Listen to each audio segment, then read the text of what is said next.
علی کھینچ رہے ہوں گے۔ تو عزیزان محترم، بغیر ولایت کے نجات ناممکن ہے۔ اما بڑے بڑے انبیاء تو بچے نہیں، یہ انبیاء کو جو نبوت ملی ہے یہ بھی ولایت علی کا صدقہ ہے، یہ بھی ولایت علی کا صدقہ ہے۔ یاد رکھیں کہ ولایت ہی اصل ایمان ہے۔ حقیقت میں ایمان کیا ہے؟ ولایت علی کا نام ہے ایمان۔ عزیزان محترم، مولا علی کا تذکرہ آ گیا تو ایک ذہن میں واقعہ آ گیا مولا علی کے دور حکومت کا۔ آپ پہچانے کہ علی ہے کیا؟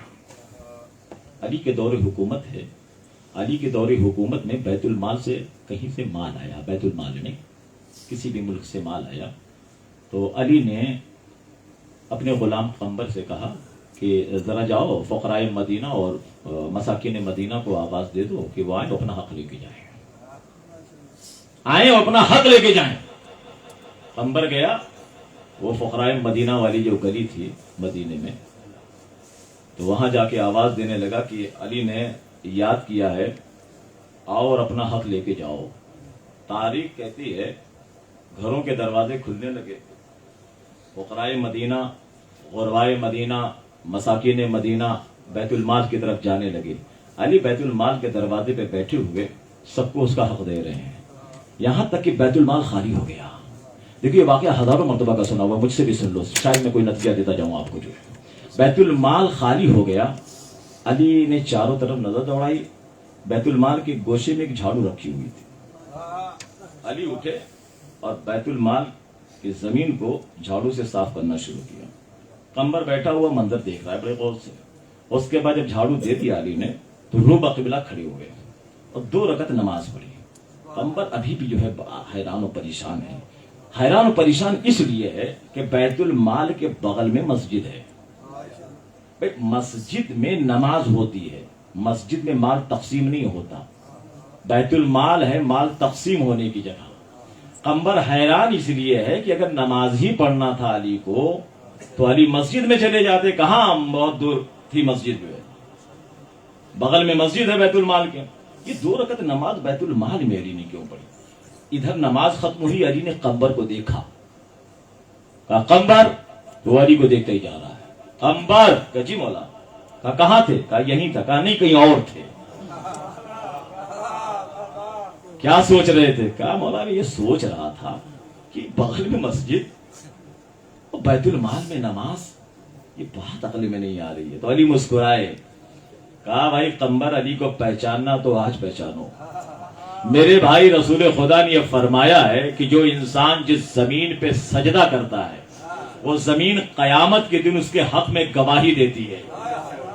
جو انسان جس زمین پہ سجدہ کرتا ہے وہ زمین قیامت کے دن اس کے حق میں گواہی دیتی ہے۔ میں نے بیت المال کی زمین پہ سجدہ اس لیے کیا تاکہ یہ بیت المال کی زمین قیامت کے دن علی کے حق میں گواہی دے کہ علی حق دینے والے کا نام ہے، حق چھیننے والے کا نام نہیں ہے۔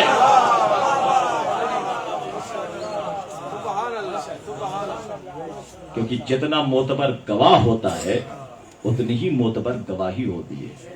اسی لیے ہم نے نماز میں سجدے کے لیے خاک شفا کو چنا تاکہ یہ خاک شفا حشر کے میدان میں گواہی دے سکے۔ آ گئی بات کربلا تک۔ میں آج کی بات نہیں کر رہا ہوں، میں صدیوں پرانی بات کر رہا ہوں۔ عزیزانو، یہ بھی ہندوستان، پاکستان، افغانستان، ایران، دنیا کے ممالک سے علماء کرام جب کربلا کی زیارت کو جاتے تھے، ہندوستان اور پاکستان سے علماء کرام اور دیگر ممالک سے کربلا کی زیارت کو جاتے تھے تو جہاں سے کربلا کی حد شروع ہوتی تھی وہاں پر وہ اپنی نالین اتار دیا کرتے تھے۔ کسی نے آگے بڑھ کر ہاتھ جوڑ کر سوال کیا کہ آپ اتنے بڑے آیت اللہ ہیں، آپ اتنے بڑے مجتہد ہیں، آپ اتنے بڑے عالم ہیں، آخر آپ نالین کیوں اتارتے ہیں؟ تو رو کے کہتے تھے مجھے نہیں معلوم کہ اس زمین پہ زہرا کے لال کا خون کہاں کہاں گرا ہے۔ یہ احترام ہے، احترام یاد رکھیے، احترام سے ہی انسان آباد ہوتا ہے. فش ازا کا احترام کیجیے, تبرک حسینی کا احترام کیجیے. یہ جو مجلس ختم ہوگی اور اس کے بعد ماتم ہوگا, اس کے بعد تبرک جو بڑھتا ہے, یہ آپ اسے معمولی نہ سمجھیے. تبرک حسین ہے, تبرک حسین کا احترام واجب ہے. یہ نہیں کہ ہم نے تبرک لے لیا اور روٹی بچ گئی تو ہم کوڑے دان میں لے جا کے ڈال دیا ہم نے. یاد رکھیں, بے احترامی سے نسلیں برباد ہو جاتی ہیں. شیطان کو اللہ نے اپنے دربار سے نکالا کیوں نکالا؟ صرف بے احترامی کی وجہ سے. موسیٰ کی قوم تباہ کیوں ہوئی؟ صرف بے احترامی کی وجہ سے. اس نے تابوت سکینہ کا احترام نہیں کیا موسیٰ کی قوم نے, تو عذاب آ گیا. تو یاد رکھیں, تبرک حسین کا احترام واجب ہے. جب تبرک لیا کریں تو اپنے آنکھوں سے لگایا کریں, اسے چوما کریں, اسے بوسہ لیا کریں. اس لیے کہ اللہ جانے کون انسان کس بیماری میں مبتلا ہے اور اس تبرک کھانے سے اس کو شفا مل جائے. بش ازا کی اہمیت کو سمجھیے, مجلس حسین کی اہمیت کو سمجھیے. عزاداران مظلوم کربلا 2 محرم کو حسین جو ہے کربلا پہنچے. جب حسین کا قافلہ 2 محرم کو کربلا پہنچا ہے نا, تو حسین نے متعدد گھوڑے بھیجے ہیں, کوئی گھوڑا آگے نہیں بڑھتا. حسین نے ایک مشت خاک اٹھائی اور سونگھا. سونگھنے کے بعد ایک جملہ کہا, انا للہ و انا الیہ راجعون. کہا بھیا عباس, اماریاں بٹھائی جائیں, خیمے لگائے جائیں. یہی وہ جگہ ہے جہاں جس کے بارے میں میرے نانا رسول اللہ نے کہا تھا, میرا لال حسین 3 دن کا بھوکا پیاسا قتل کیا جائے گا. خیمے نصب کیے گئے, اماریاں بٹھائی گئیں. عزاداران مظلوم کربلا, جناب زینب اپنی اماری سے اتری ہے. جناب زینب کی گود میں ایک چھوٹی سی بچی ہے جس کا نام سکینہ ہے. 18 جوانان بنی ہاشم جناب زینب کو اپنے حلقے میں لیے ہوئے خیمہ زینب کی طرف لے کے جا رہے تھے. جیسے ہی پہلا قدم جناب زینب نے خیمے میں رکھا, پس خیمہ سے کسی بی بی کی رونے کی آواز آئی. ایک مرتبہ جناب زینب نے فنظرات یمینا و شمالا, دائیں دیکھا بائیں دیکھا, کوئی رونے والی نظر نہیں آئی. ایک مرتبہ جو ہے جناب زینب سکینہ کو اپنی گود میں لیے ہوئے خاک پہ بیٹھی. جیسے ہی خاک پہ بیٹھی, ایک غبار اڑا اور سکینہ کے بالوں میں آ کے اٹ گیا. جناب زینب نے گھبرا کے آواز دی, فضا ذرا میرے بھائی حسین کو بلاؤ. حسین آئے. کہا بہن کیا حکم ہے؟ کہا بھیا یہ کون سی زمین ہے, اس کی فضا میں تیرے خون کی خوشبو آ رہی ہے. یہ بھیا یہ کون سی زمین ہے, میرا دل بڑا گھبرا رہا ہے. اے بھیا جیسے ہی میں نے خیمے میں قدم رکھا, پس خیمہ سے کسی بی بی کی رونے کی آواز آئی. اے بھیا میں ابھی سکینہ کو اپنی گود میں لیے بیٹھی تھی. اے بھیا اچانک غبار اڑا, سکینہ کے بالوں میں آ کے اٹ گیا. بھیا میرا دل بہت گھبرا رہا ہے. حسین جتنی جلدی ہو سکے اس زمین سے باہر نکل چلے. کہا نہیں بہن, یہی وہ زمین ہے جس کے بارے میں نانا نے خبر دی تھی. اجرکم اللہ, اجرکم اللہ. عزاداران مظلوم کربلا 2 محرم کو خیمہ نصب ہوا تھا نا, اور خیمے ہٹے بھی تھے. عزاداروں جب فوج اشقیاء آئی اور لب فرات حسین کے خیموں کو دیکھا ہے, کہا یہاں ہمارے خیمے نصب ہوں گے, آپ اپنے خیمے ہٹائیے. ایک مرتبہ میرے غازی عباس کو جلال آ گیا. غازی نے تلوار سے لکیر کھینچی. کہا جس کی ماں نے خالص دودھ پلایا ہے اس لکیر کو عبور کر جائے. حسین نے عباس کو دیکھا, کچھ نہیں کہا. حسین خیمے میں آئے, زینب کے اور سر جھکا کے بیٹھ گئے. کہا بھیا کیا ہوا؟ کہا بہن نصب خیمہ پر میرے غازی سے تکرار ہو رہی ہے. کہا پھر کیوں؟ کہا بھیا وہ اشکیا یہ بہن اشکیا یہ کہہ رہے ہیں کہ خیمہ فرات کے کنارے آپ کے نہیں لگیں گے ہمارے لگیں گے. کہا تو بھیا ہم خیمہ کہیں اور لگا سکتے ہیں. کہا مگر میرے غازی کو جلال آ گیا ہے, میرا غازی یہ کہتا ہے کہ خیمے ہمارے اسی جگہ نصب رہیں گے. کس کی ماں نے اتنا دودھ پلایا ہے کہ جو ہمارے خیمے ہٹا دے؟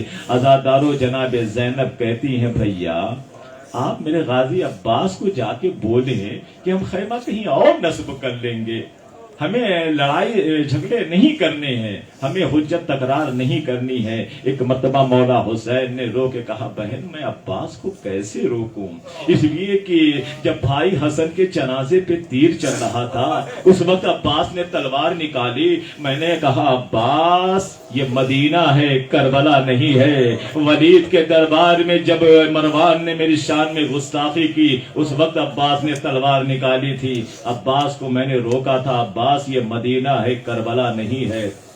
راہ سفر میں جب حر نے میرے لجا میں فرس پر ہاتھ ڈالا بے ادبی کی عباس نے تلوار نکالی. میں نے کہا عباس یہ کربلا نہیں ہے. اے بہن زینب اب میں عباس کو روکوں کیسے, اس لیے کہ یہ کرب و بلا ہے. ایک مرتبہ زینب نے کہا بھیا آپ جائیے میرے بھیا عباس کو اتنا کہہ دیجئے تجھے علی کی بیٹی سلام کہہ رہی ہے اور یہ کہہ رہی ہے کہ خیمے میں واپس آ جاؤ. اگر آنے میں دیر ہوئی علی کی بیٹی خیمے سے باہر آ جائے گی. اجرکم اللہ اجرکم اللہ. حسین خیمے سے چلے, میرا غازی ابھی گفتگو میں جو ہے مشغول تھا. اچانک گفتگو کرتے کرتے میرے غازی عباس نے خیمے کی جانب دیکھا. کیا دیکھا؟ حسین آ رہے ہیں. ایک مرتبہ میرا غازی عباس ہاتھ جوڑ کے کہنے لگا آقا اب نہ روکیے گا. حسین نے کہا عباس ارے کیا بہن کا پیغام نہ سنو گے؟ ارے تمہاری بہن زینب نے تمہیں سلام کہا ہے, کہا خیمے میں پلٹ آؤ. اگر آنے میں دیر ہوئی علی کی بیٹی خیمے سے باہر آ جائے گی. جزاک اللہ جزاک اللہ جزاک اللہ. عزاداران مدرو میں کربلا خیمے ہٹا لیے گئے. تاریخیں گزری, 7 کو پانی بند ہوا. شب عزاداروں 7 کو پانی بند ہوا. فوج پہ فوج آ رہی ہے. ایک مرتبہ جناب زینب جو ہے اپنے بھیا حسین کے خیمے میں گئی. جا کے کہنے لگی بھیا فوج پہ فوج آ رہی ہے, کیا آپ کا بھی کوئی مددگار ہے, کیا آپ کا بھی کوئی ناصر و یاور ہے؟ تو اگر بھیا ہو تو بلا لو, اگر کوئی آپ کا دوست ہو تو بلا لو. ایک مرتبہ حسین نے کہا ہاں بہن میرا ایک بچپن کا دوست ہے جسے حبیب ابن مظاہر کہتے ہیں, وہ کوفے میں رہتا ہے. کہا بھیا تو پھر حبیب کو خط لکھو, حبیب کو کربلا بلا لو. بہن بھائی کے پہلو میں بیٹھی. حسین خط لکھ رہے تھے من رجل فقیہ من حسین ابن علی الى رجل فقیہ. یہ خط حسین ابن علی کی طرف سے ہے, مرد فقیہ حبیب ابن مظاہر کی جانب. اور اس کے بعد حسین نے خط لکھنا شروع کیا کہ حبیب تمہیں خبر ہونا چاہیے کہ ہم کربلا کے میدان میں ہیں, چاروں طرف سے دشمنوں نے ہمیں گھیر رکھا ہے. اے حبیب ہم تمہیں مدد کے لیے نہ پکارتے مگر ہم کیا کریں, اس سفر میں میری بہن زینب اس سفر میں میرے ساتھ میری بہن زینب بھی ہے. عزاداروں ایک مرتبہ خط کو مکمل کیا. زینب پہلو میں بیٹھی ہوئی تھی. کہا بھیا ایک جملہ میری طرف سے لکھ دیجئے. کہا بہن کون سا جملہ؟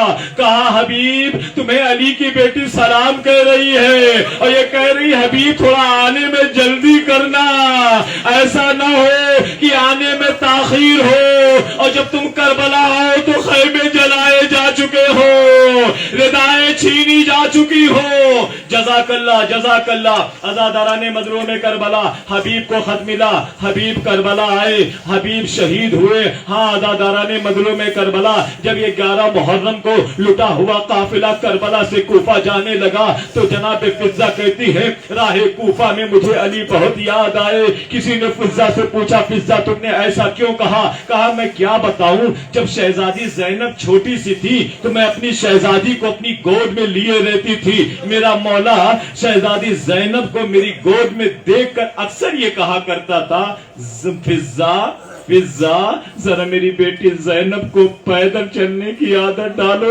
میں سمجھ نہ سکی میرا مولا آخر ایسا کیوں کہتا تھا. آج پتا چلا علی اسی دن کے لیے کہہ رہے تھے.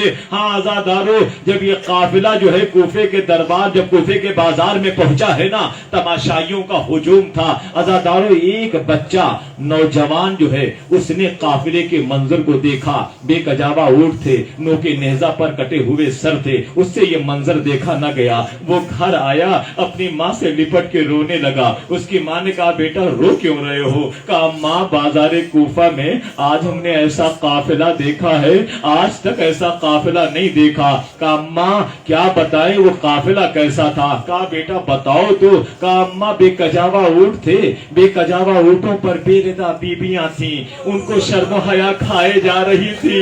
اماں ان کی صورت دیکھ کے ایسا لگتا تھا جیسے وہ کسی شریف گھرانے کی ہوں. کہا بیٹا تم نے اور کیا دیکھا؟ کہا نو کے نیزہ پر سر دیکھے. کہا اور کیا دیکھا؟ کہا 18 سال کے کریئر جوان کا سر دیکھا, 80 برس کے بوڑھے کا سر دیکھا. کہا بیٹا اور کیا دیکھا؟ کہا ماں اب اس کے آگے نہ پوچھئے کہ ہم نے کیا دیکھا. کہا نہیں بیٹا بتاؤ تم نے کیا دیکھا.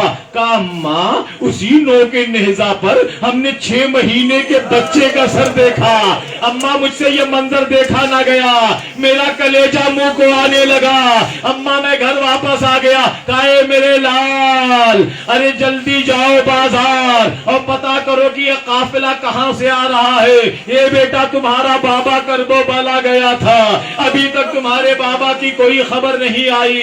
عزادارو وہ بچہ جو ہے بازار کوفہ میں آیا, ایک شخص سے پوچھ رہا ہے کہ مجھے بتا دے ان سجڑے ہوئے قافلے کا قافلہ سالار کون ہے. کہا بیٹا ہمیں نہیں پتا, آگے پڑھ کے پوچھ لو. وہ آگے بڑھا. کہا اے شیخ مجھے بتا دے اس اجڑے ہوئے قافلے کا قافلہ سالار کون ہے. کہا بیٹا جسے ابھی شمر نے تازیانہ مارا ہے نا, دیکھو وہ قیدی خاک پہ تڑپ رہا ہے, وہی اس اجڑے ہوئے قافلے کا قافلہ سالار ہے.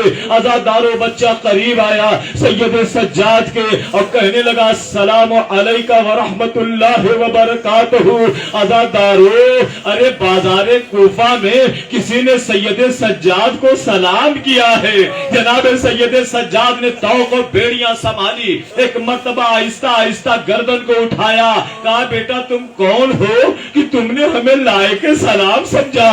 اے بیٹا جب سے ہم کوفے کے بازار میں آئے کسی نے ہمیں سلام نہیں کیا. کہا یہ بتائیے کہ یہ قافلہ کہاں سے آ رہا ہے؟ کہا کربو بلا سے آ رہا ہے. کربلا کا نام سنا بچہ تڑپ گیا. ایک مرتبہ رو کے کہنے لگا میرا بابا بھی کربلا گیا تھا, ابھی تک میرے بابا کی کوئی خبر نہیں آئی. سید سجاد نے رو کے کہا اے میرے لال تمہارے بابا کا نام کیا ہے؟ بچہ رو کے کہتا ہے لوگ میرے بابا کو حبیب ابن مظاہر لوگ میرے بابا کو حبیب ابن مظاہر کہتے ہیں. ایک مرتبہ سید سجاد نے جب یہ سنا تو حبیب کے بیٹے کو اپنے سینے سے لگا کے رونے لگے.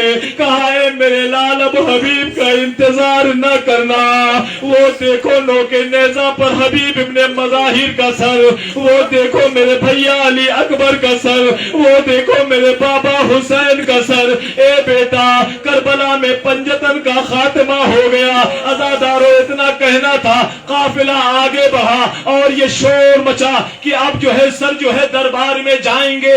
اتنا سننا تھا, وہاں پہ کچھ نوجوان بچے کھڑے تھے, انہوں نے تلواریں آگے تلواریں نکالی اور نکال کر نیزہ پردار کے سامنے آ کے کھڑے ہو گئے. کہا جن کے بچے زندہ ہو ان کے باپ کے سر دربار میں نہیں جا سکتے. یہ جملہ سید سجاد نے سن لیا, حسین کے سر کو دیکھا. کہا اے بابا ہمیں معاف کیجئے گا, آپ کا بیٹا بہت مجبور ہے, ہاتھوں میں ہتھکڑیاں, پاؤں میں بیڑیاں, گلے میں خاردار تو بابا ہم بہت مجبور ہیں. الا لعنت اللہ علی القوم الظالمین سیعلم الذین ظلموا ای منقلب ینقلبون. پروردگار عالم ہماری اس مختصر سی مجلس کو قبول فرما. جو بے روزگار ہیں ان کو روزگار عطا فرما, جو بے اولاد ہیں اولاد نرینہ عطا فرما. بار الہا ان آنسوؤں کو رومال سیدہ زہرا میں جگہیں نے فرما بار الہا اس مجلس امام مظلوم کربلا میں جس بندے مومن نے نظر اور نیاز کا اہتمام کیا ہے اس کے رزق میں اضافہ فرما پروردگار عالم تجھے واسطہ ہے بی بی جناب حضرت سیدہ ثانیہ زہرا علیہ السلام کی ردائے مبارکہ کا تجھے واسطہ ہے بی بی جناب حضرت سیدہ سکینہ علیہ السلام کی یتیمی کا ہمارے آخری امام زمانہ علیہ السلام کے ظہور مبارک میں تاج عنایت فرما ہم سب کو امام کے اوار و انصار میں شمار فرما